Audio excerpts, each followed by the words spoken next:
the heart of the storm, survival hangs by a thread. What begins as a routine flight quickly spirals into chaos. For these pilots, the storm isn't their only challenge. With every passing second, the stakes rise. Will they find a way out, or will the storm claim them all? Stay with us to witness courage in the face of disaster. The story opens with the hum of the airplane's engines cutting through the vast expanse of the sky. Outside, the world is swallowed by a storm. Dark, looming clouds swirl ominously, their edges illuminated by sharp flashes of lightning.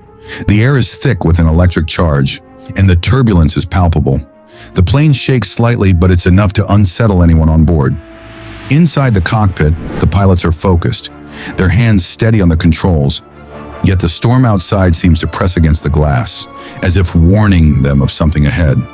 The occasional crackle of the radio adds to the tension, but it's the sound of the wind outside, howling and pounding against the fuselage, that commands the most attention. The passengers in the cabin are less aware of the impending danger, absorbed in their own thoughts or casually talking. But the faint vibrations of the aircraft and the occasional flicker of the lights create an uncomfortable atmosphere. Something feels off, though no one can quite place it. Two pilots, one male, one female, are at the forefront. Captain James Carter, a seasoned pilot in his mid-40s, exudes calm authority but has a quiet unease today. His face is lined with experience, his eyes scanning the controls with precision. He's seen storms like this before, but this one feels different. His co-pilot, First Officer Emily Hayes, a young woman in her late 20s, is newer to the skies but incredibly sharp. Her hands hover over the controls with practiced care, but there's a slight tremble in her fingers, an unspoken tension she can't shake. Her thoughts race as she watches the storm from the corner of her eye, trying to concentrate but feeling the weight of something unknown pressing on her chest. Both pilots are professionals, but there is an unspoken unease between them. James, the older and more experienced, dismisses Emily's subtle nervousness, but she can't help feeling the storm's weight more than she should. The mood is one of tension, but not yet panic. The weather outside creates an atmosphere of suspense, but the inside of the plane feels almost like a place of calm, where time is stretched thin. The pilots are absorbed in their tasks, but their thoughts betray a sense of unease. The storm outside is more than just a backdrop. It's a character in its own right, growing more ominous as the minutes pass. The occasional jolt of the plane reminds everyone that they are no longer entirely in control. The flashing lights from the overhead cabin add to the anxiety, but the calmness of the pilots has kept everyone in check, for now. The first signs of trouble appear subtly. The plane begins to experience light turbulence, which seems normal for a storm of this magnitude. But then, the instruments flicker slightly. The compass spins, the altitude readings wobble, and the engines produce an unfamiliar sound. Emily glances at the dials, feeling an unsettling prickling along her spine. She hesitates but says nothing, unsure if it's just a glitch or something more. James notices her hesitation, but he doesn't speak up either. He's been through storms like this, and it's probably just a minor malfunction, but still, the change in the sound of the engines doesn't sit right with him. Outside, the storm intensifies, and the wind howls louder. The turbulence grows more pronounced, and the control panels continue to flicker. There's a growing sense that something is about to go wrong, but for now it remains just a whisper in the back of their minds. The cockpit is tense, with the initial flicker in the instruments now escalating. A loud bang from the tail of the plane echoes, and the turbulence worsens, sending a jolt through the cabin. The plane is struggling to maintain altitude, and the instruments begin malfunctioning more frequently. James tries to stay calm, but can't hide his concern as the storm intensifies outside. Emily checks the controls, but the data is increasingly unreadable. Both pilots exchange worried glances. The situation is deteriorating fast. The problem is no longer just a glitch. It's becoming a crisis. The tension between the pilots grows as they try to manage the escalating situation. James, usually calm, feels a sense of dread creeping in. He's done this 100 times before, but this storm feels different. Emily, under immense pressure, is struggling to maintain her composure. She worries about making a mistake, but she's determined to prove herself.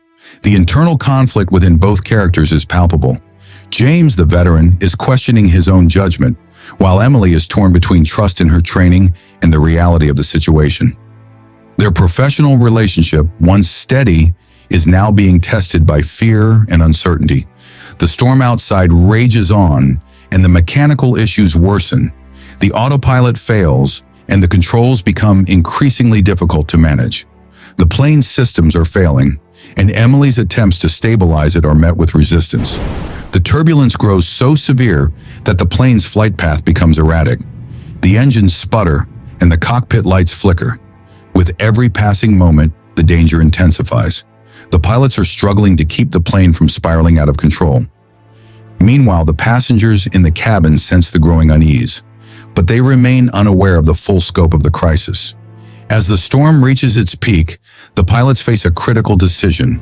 They can attempt an emergency landing, a risky maneuver with limited time, or continue to navigate through the storm, hoping for a break in the weather. Both options carry immense danger, and neither seems like a guaranteed solution. The weight of the decision presses heavily on both pilots. Their eyes meet in a silent exchange, knowing that whatever choice they make could be the difference between survival and catastrophe.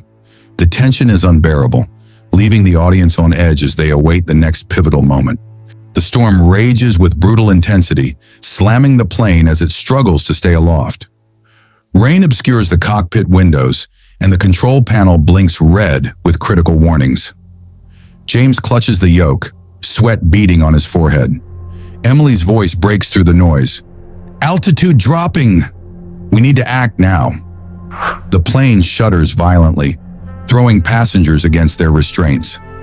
Oxygen masks dangle from above as screams echo through the cabin, blending with the deafening storm. Emily shouts, "We're losing control! We need a plan!"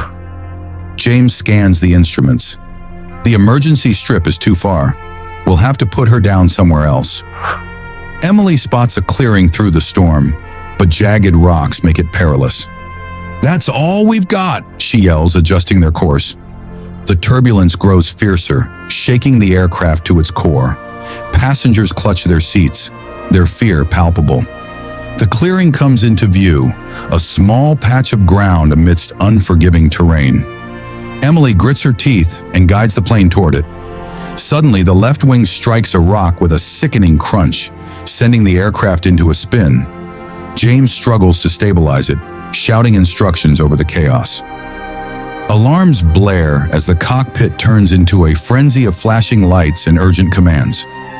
Emily fights the yoke, sweat streaming down her face. Inside the cabin, passengers are flung against their seats.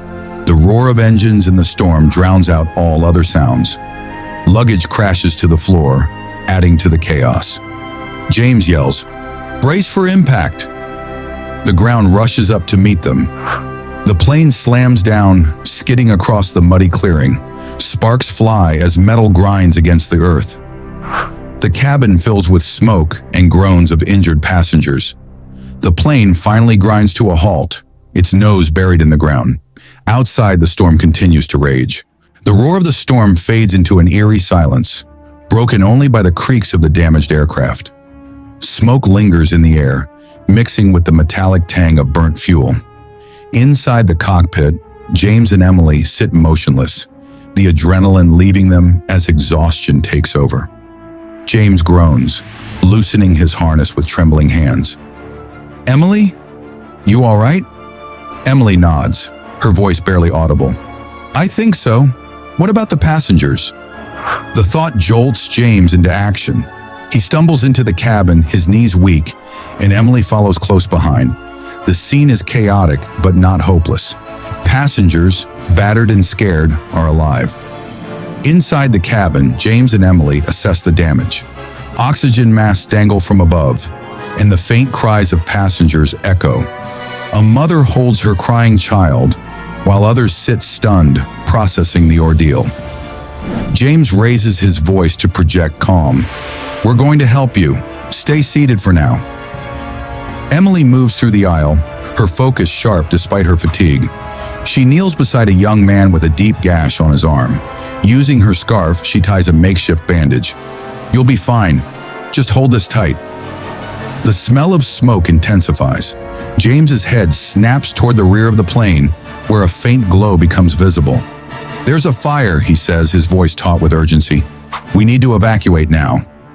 Smoke thickens quickly, turning the cabin into a suffocating haze.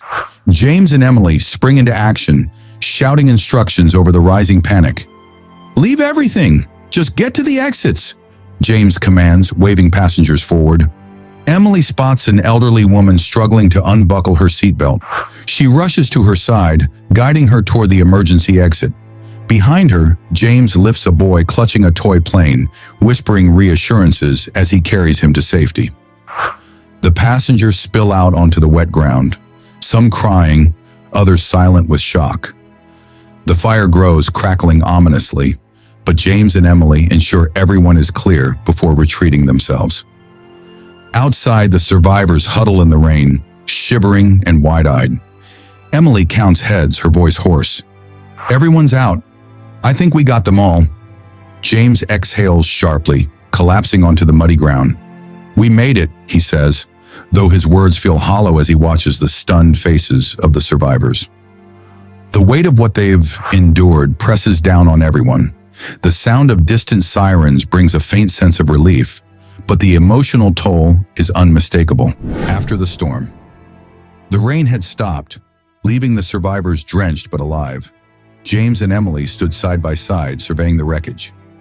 "We did it," James muttered, his voice steady. Emily nodded, her eyes lingering on the people they had saved. "I've never been so scared, but seeing them alive, it makes it worth it." The survivors, though shaken, began comforting each other. A young man approached James, his arm in a sling. "Thank you," he said, his voice trembling. James smiled. "You're the reason we do this." Emily turned to him, reflecting on the ordeal. Even in the chaos, people came together. They fought to survive. James agreed, his voice softer now. "Life is fragile. We take so much for granted." Sitting down for a moment of peace, Emily asked, "Do you ever think about why we do this?" James sighed, looking out at the horizon. "All the time. It's not just flying, it's about protecting lives." Emily smiled faintly. "It's more than a job, isn't it?" James nodded. "It's everything." As dawn broke, the area began to calm. Survivors and rescuers worked together, and a feeling of gratitude filled the air. Emily spoke again. "We'll fly again, won't we?" James smiled, exhausted but resolute. "Of course we will. That's what we do."